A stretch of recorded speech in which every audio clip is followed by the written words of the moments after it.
Welcome back to Married with Children, the podcast, and we are live. Not really. We're recording here in studio. I was supposed to be doing a Speaking from Experience episode, and we're blaming it on Apple Maps. They sent my guests from Indianapolis way out of the way and not to the right location. So, unfortunately, we'll get back with them, get them hooked back up with us. But some exciting stuff there. So instead, I invited my wife into the studio with me. Yeah, so I'm here. I don't usually get lost, but I don't know. At least not coming home. That was a good joke. I know, right? Mm-hmm. So what's up? Not a whole lot. Yeah, not much. We got Alex is sleeping, taking a nap, so I don't have to feel like I have to check the monitor every 5 seconds to make sure he's not like into something he shouldn't be. And Alan can actually kind of relax instead of having to babysit his crazy brother. So some exciting stuff here to talk about just before we jump in. If you have not gone over yet and joined our Patreon page, you can scan, just pause the video right here, scan the QR code that's here at the top of the screen, right up here above Callie's head, and you can scan that QR code.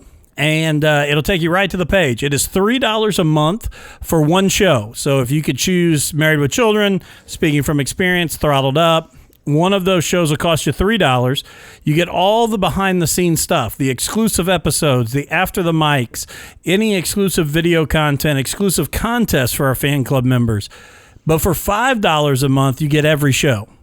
Total access to anything we put out, and we have put out, I know Throttled Up's done 2 after the mics episodes. Our plans going forward are to make those live, so instead of recording them and then putting them out later for you guys, we will go live as soon as the episode's over. We'll jump over to Patreon and kind of continue the conversation. Did our first one of those Wednesday night. I've put out some things on Speaking from Experience, and we're going to look to do some more video content here on Married with Children that we're going to release on there. So cool thing. It helps support the show. Again, just gives us the ability to have even more equipment, be able to do more things to bring to our people. So pretty cool stuff and exciting stuff. Absolutely. I'm excited. Also, I do want to throw this out there. This is what I was supposed to be talking about right now, but November 22nd, Roast War Championship 5, Roasted Alive. It's going to be live at Vern's Place, Indianapolis, Indiana. It is free, no cover charge. Great food, great cold drinks, just a good time. So get out. If you don't understand what is Roast War Championship, literally Brad Rigler from Rigler Stand Up puts 2 comedians, local and regional comedians, in a steel cage. There's a red corner, a blue corner. They come out and they literally take shots at each other, roast style. It's kind of like the old playground, just kind of picking on each other and, busting each other up. And they'll go back and forth for 3 minutes. The judges will then choose a winner. A little bit different than when you went with me. The format's changed just a little bit, which is going to be cool. There's actually knockouts now, and you can actually knock someone out before the round's even over. So some exciting changes Brad's bringing to this one. But guest judges November 22nd will be myself and Dustin Juice Kallie from the Juice in the Morning podcast. And I'm excited to spend the 22nd with him. I think it's the last date of our friendship. So we'll hang out the 22nd, have a good time up at Vern's. Because, yes, January 30th is the apocalypse date for myself and Juice and our friendship. We will be at Crackers Comedy Club that Thursday night for Roast-A-Mania. And Juice and myself will be climbing in the cage against one another and seeing who comes out victorious, whether it'll be me from APR Media Studios or Juice in the Morning. And I think we all know really who's going to take that one home. Well, I enjoy seeing both of your things and memes and videos and stuff on Facebook. So it's really interesting just because, like random things, you'll post something and I didn't even know you were recording it or doing it, and I'll see it on Facebook, and I just think it's funny that you guys are doing this. It's cool. Yeah, we're excited. I'm looking forward to it. And even though I'm gonna pick on Juice pretty bad, we will still be friends. Hopefully 3 or 4 days after that, he'll lick his wounds and be able to call me a friend again. So that's the hope. That is the hope. So I did want to bring this up because this is two things that you probably normally wouldn't come in contact together, but it's kind of right up your alley because you really enjoy in your television show watching. Right. Probably number one is like what I call trash TV, yes. which is all the reality junk shows, but that doesn't really play a part in this. Okay. Number two, you probably watch as much true crime, Dateline, How to Kill Your Husband type things. Yeah. Number three, fixer-upper shows. Yeah. Okay. Yeah. So this is a new show coming out, and it is called, if I can get my thing come up here, Murder House Flip. It's like fixer-upper, but for crime scenes. So they're going to go into houses where murders happen. Okay. And then renovate them and try and sell them for profit. Oh my gosh, you're kidding me. What's it called? A Murder House Flip. What channel is it going to be on, do you know? They said it, I don't know. It's going to be on Well, I'm just thinking that I need to set this up to record. I'm sorry. Quibi, Q-U-I-B-I, the mobile streaming service, which is going to launch in April. I just wasn't. I thought maybe when I threw this out here and I was kind of skimming the article, I thought maybe we'd discuss just a little bit more about the murder house, not like I'd get nailed down to a date and time. Well, I'm just thinking like that sounds really interesting. I just didn't know if it was a channel that we had, and if so, if I could set it up to record. But it's like way like in the works. As far as it's a ways away, I guess I should say. Yes. Before it actually April. April, got it. Yeah. No, I think that would be interesting. I'm really interested to see how it, I don't know, it's kind of creepy and weird, but it's interesting. Would you watch it? You're not, you like the fixer-upper shows, but I didn't know if you would be as into it or not. Yeah, I would definitely watch it. It's going to be in short form content, it says, meaning each episode will be much quicker than your average HTV show. Each piece is only supposed to be about 10 minutes long. Oh. So that kind of goes back to the whole thing of kind of talking about today's generation and YouTube is, wanting things in very, very short segments. Yeah. So each episode will only be 10 minutes. Wow. Yeah, no, I think it'll be, I don't who comes up with these ideas? Obviously if something happens, like a murder or something happens in a house, you've got to do something with it. But who sits around and is like, let's make that a show? Kudos to them because I'm probably going to try and watch it. Right. Well, just but like I just said, that's two of your top three categories. So it seems like it was probably pretty intelligent. Yeah, I think so. Okay. I like it. April. Yeah. I'm going to have to put that on my calendar to remember because I'll forget by then. But I like it. Do you want me to go through? I've got I know you for the last 3 episodes you said you got a ton of stuff. Well, no. But I was just kind of sitting here waiting. I thought maybe you'd do a graceful transition, but that's really not your oh no. Your way of doing things. Well, it kind of is a transition though because of what you were talking about. I found on somewhere or I was on Facebook, but I saw the top 10 true crime podcasts. It says 10 podcasts you should be listening to, I guess, if you're a true crime fan. So, like I said, it kind of goes along with it. Some of these, I know I've listened to, and you always tell me which ones to listen to. But Serial season 1, absolutely, that was like the Adnan Syed story. Yeah, that was like that's the one that started everything. Yeah, the first one, The Dropout. Yep, good one. Have you listened? I've not listened to that. I've not finished that whole show, but it is it's about a medical student who drops out of, I believe, Harvard and starts a... Stanford, I think. Stanford, okay. But right. Close.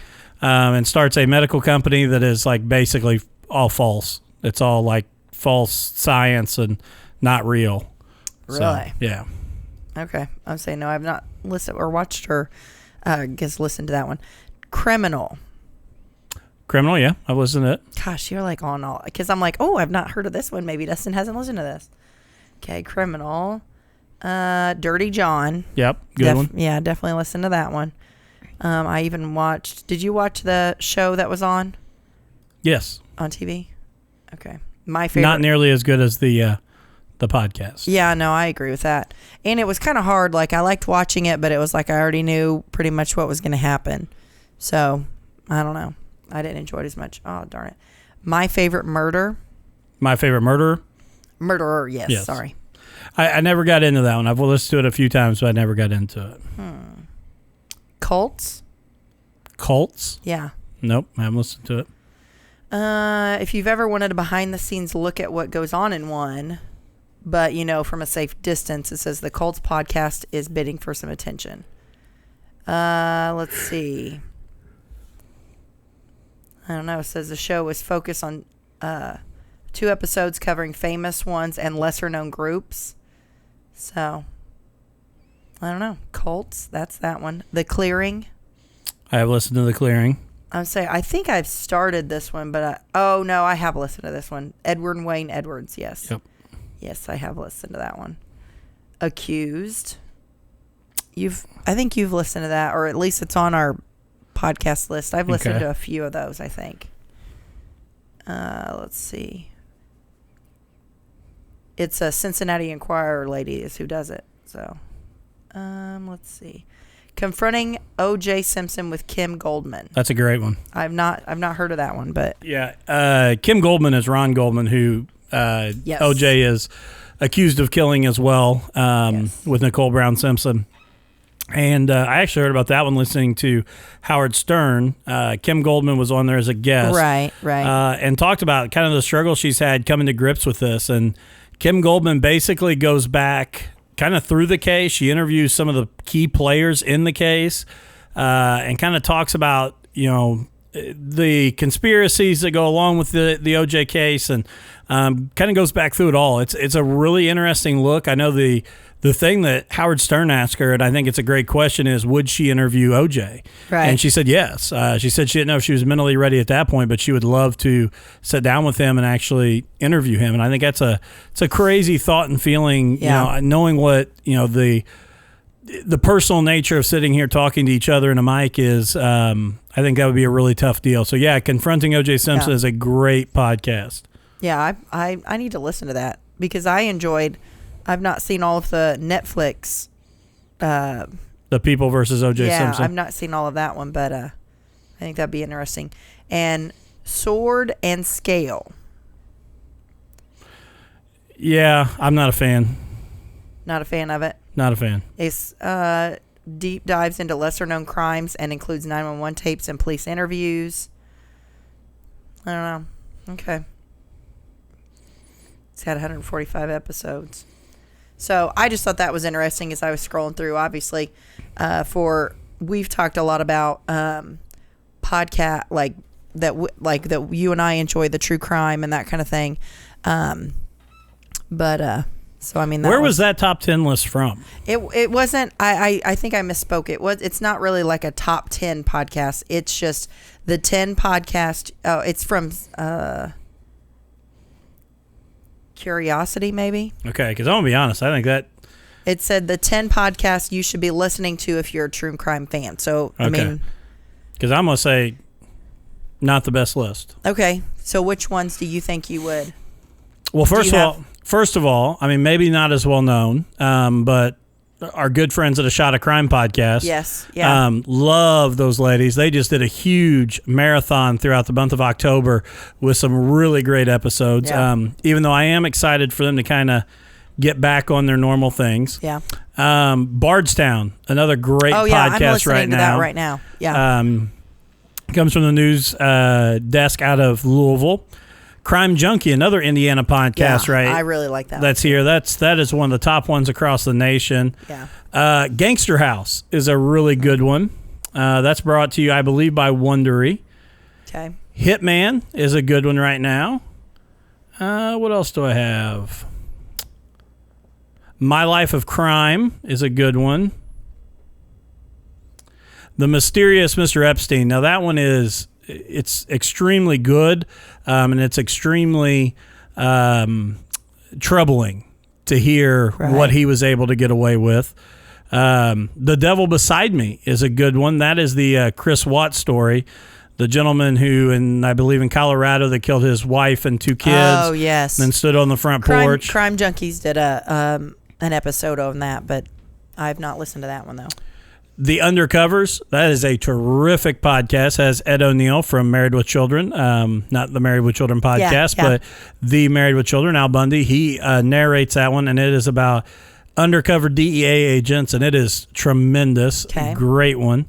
Trying to think of some others because I've got one I just started yesterday when I was mowing the yard is 13 Alibis, and this is one that Dateline actually came out with. Okay. And this is the Richard Rosario story. And Richard Rosario has spent the last 20 years in prison for a murder of a 17-year-old kid in the Bronx, New York, like in 96 maybe, somewhere around there. And the crazy thing is, he didn't even know about that the murder had happened until his mom told him that the police were looking for him.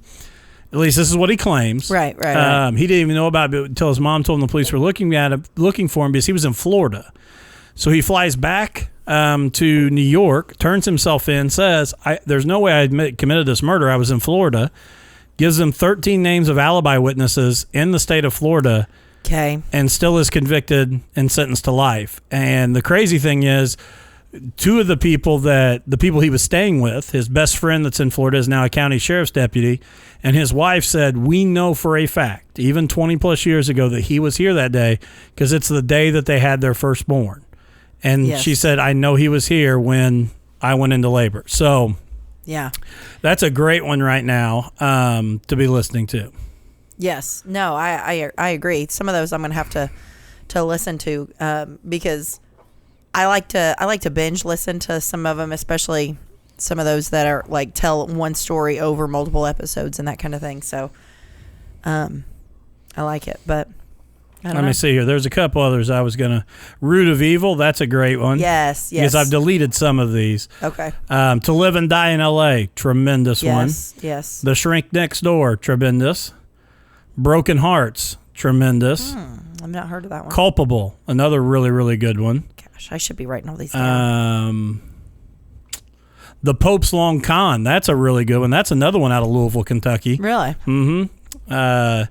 That's actually, that's probably one of my favorites I've listened to recently is The Pope's Long Con. Really? Yeah, very, very good. Trying to see what else here as I kind of scroll down through here. I listen to a lot of them.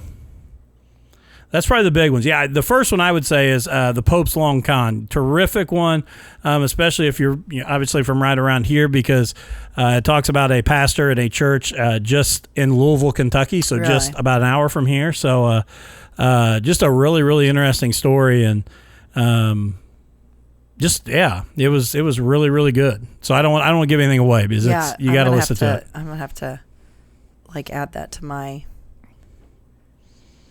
thing. Okay. All right. So something else I saw, and I saw this on Facebook the other day, and I got to reading this, and obviously we've been married now for 7 years, getting ready to come up on 8 years here in the summer. But this says delusional bride cancels wedding. Okay. And it says here, let me just read the original post. Okay. Hi invitees to the whatever their last names are wedding. It's blacked out.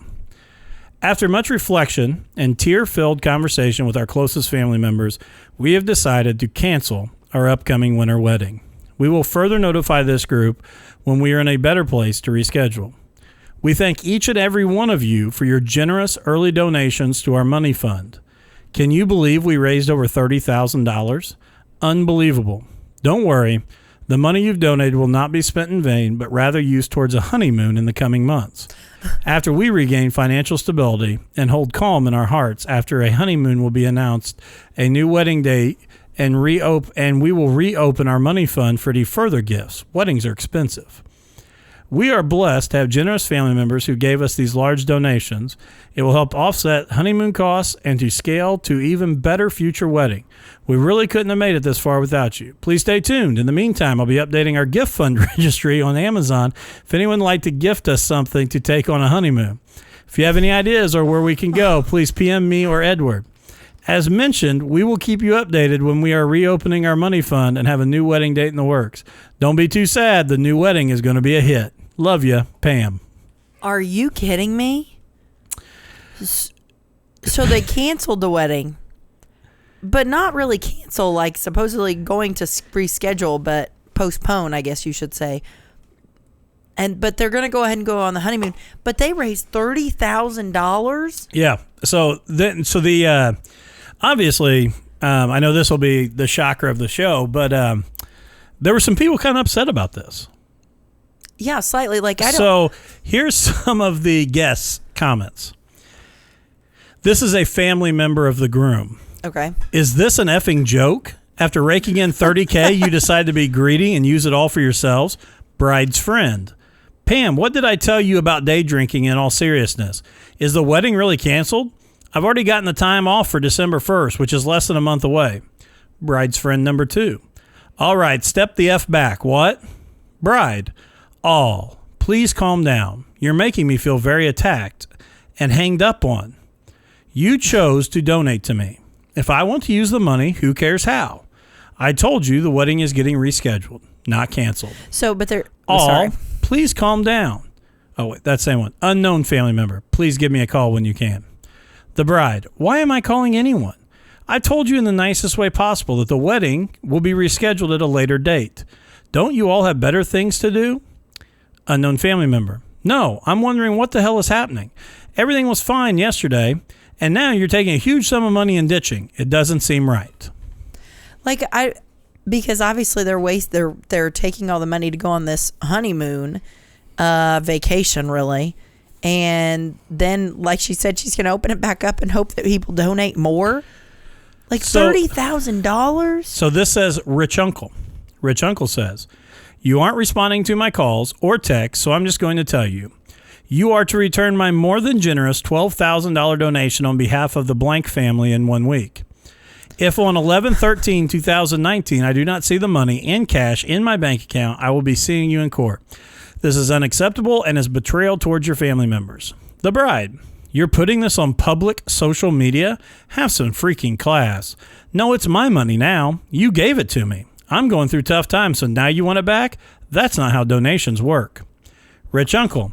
Gosh. My donation was given under the fair assumption that you and Edward would be married on December 1st and that my entire family would attend. We donated early and trusted you to respect that. You've broken your plans and we want our cash back now. Bride.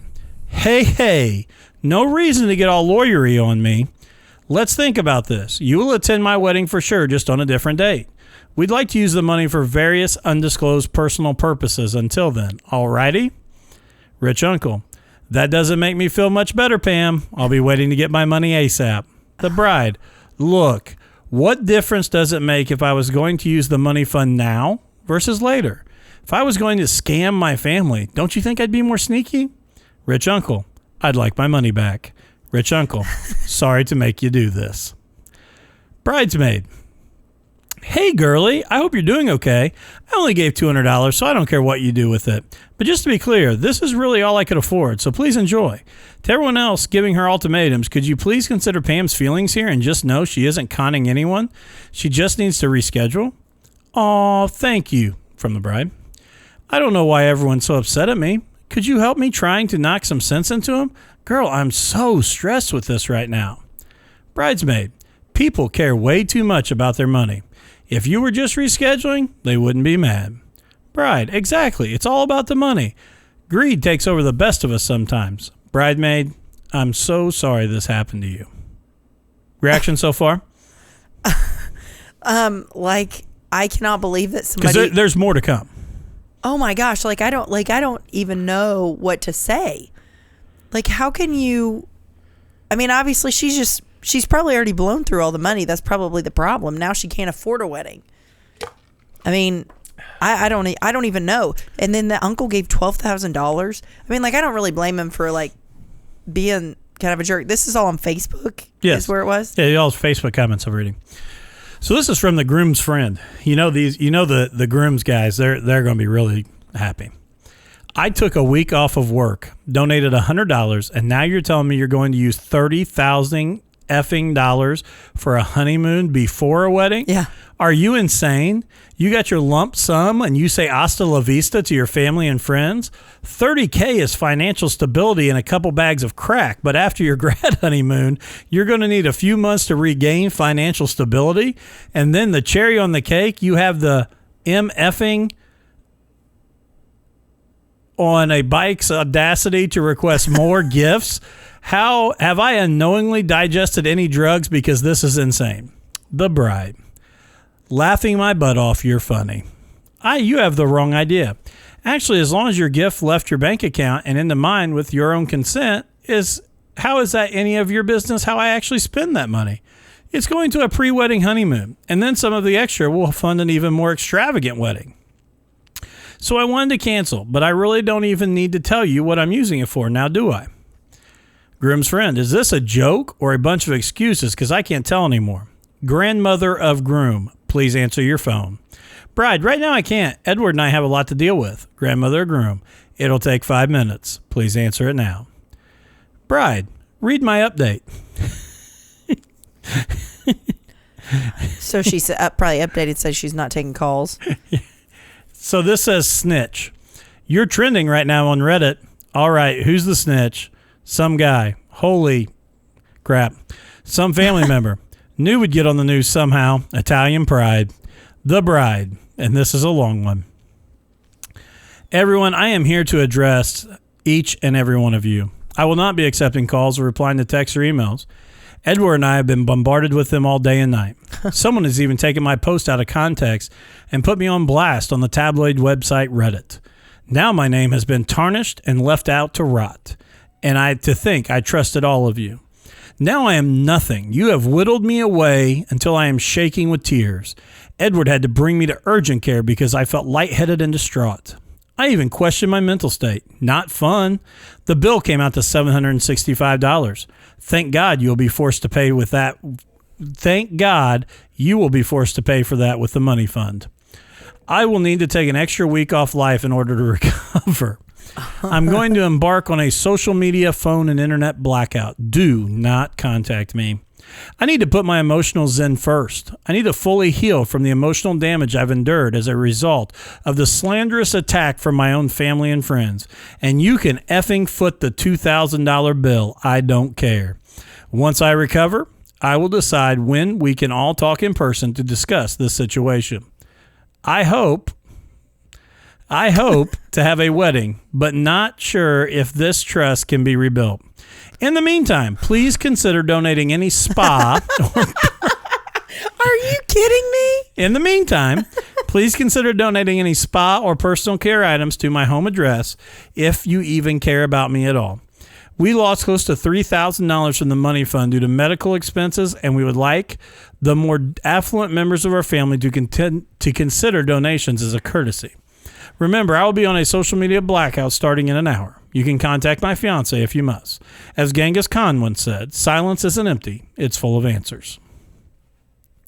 I mean, like, I don't know, number one, like, could you imagine, like, could you just imagine if I did that, like, what do you think what do you think Edward is saying? Like, it's okay? Like, well, first of all, he needs to, like, hit the road, I think. Well, first of all, Edward, this doesn't just come out of nowhere. Let's be honest. I mean, if Edward is shocked by this behavior, she's either had a mental breakdown or Edward's not a real good judge of talent. Yes, I agree with that. Because I can tell you right now, this didn't manifest itself all one day. Right. This woman is a spoiled brat who, yes. Do I think he should take off? Yes, but it sounds like he must be enjoying this stuff just as much. So, just to finish, after that, there's a few more comments here, and then I'll finish up. But the bride's aunt says, on that thought, I would like my $3,500 donation returned and will not be attending the new wedding event. Please return my money in full. You can do a cashier's check or money order. Certified funds only, please. Bride's mom. Uh-oh. No, Pam, this isn't the response we talked about. You're letting your emotions get the best of you, but I'm your mother, and if you don't answer, I'm coming over now. Let's get this sorted out, honey. Some old guy. Some old guy. Sharon and I just got the word of all of this. What the heck? So you're telling me the wedding is done for and they still get to take our gifts? I'll give her the benefit of the doubt, though. Pam, if you're seeing this, please return my calls. Bridesmaid number 2. I don't even consider people have moved their lives around I don't even think you've considered how many people have moved their lives around the wedding on December 1st and donated a lot of money. Now you're claiming victimhood and not apologizing to any of us? The least we need is some sort of an apology from you. Apologetic bridesmaid. She doesn't need to apologize more than she already has. I think she deserves apologies from an unknown snitch putting her on blast and sending her over the edge. Oh my gosh. That's what I was going to say is, even if they do decide in however many months or whatever to get married, like, I don't know that they're going to have any people attending. Like, she doesn't probably need to put on an extravagant wedding because I don't know that she'll have many people there. But I go back to, too, like, is this a thing? Like, is crowdsourcing your wedding funds a thing?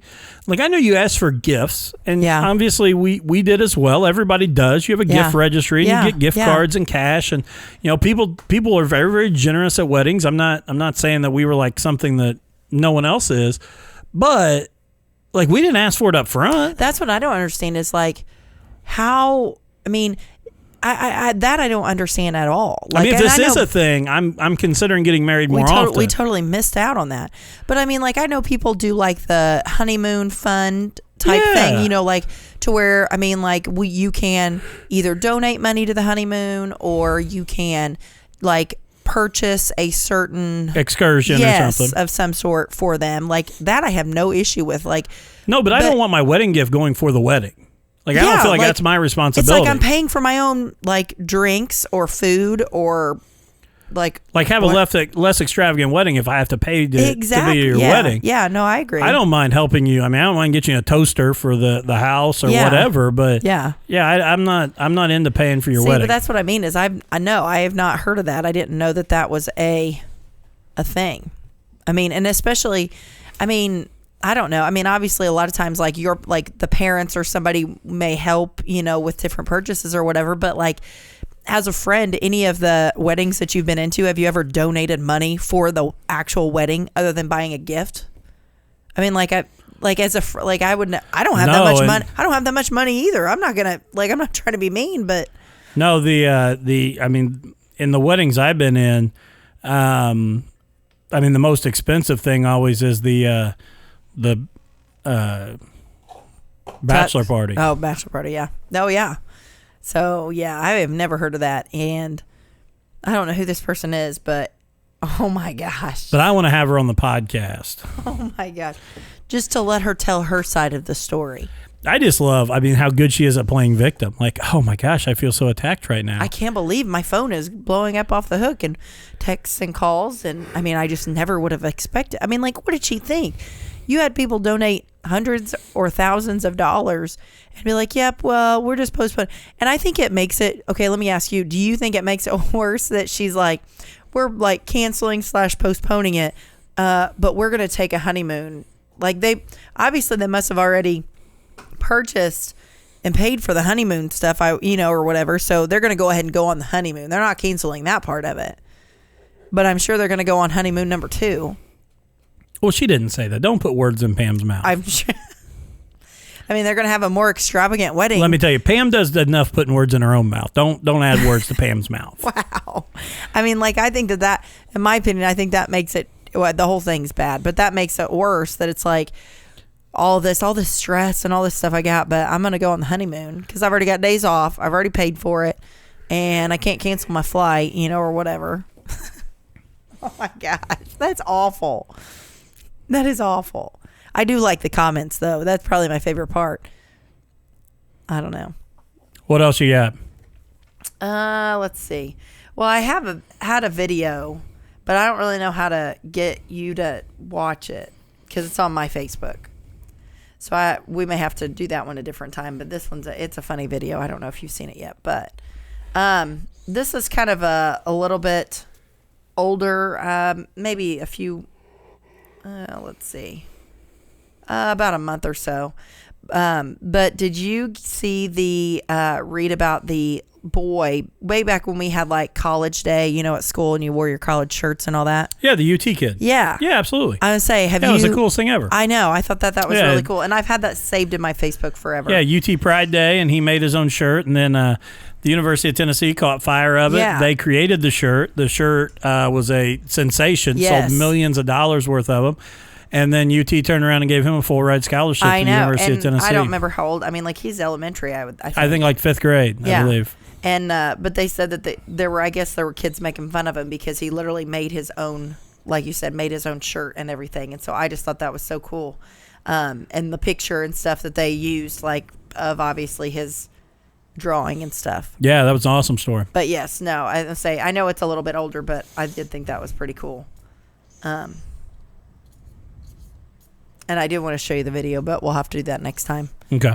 So that way we can, and you can do it to where you can put it up here because I want people to see it too.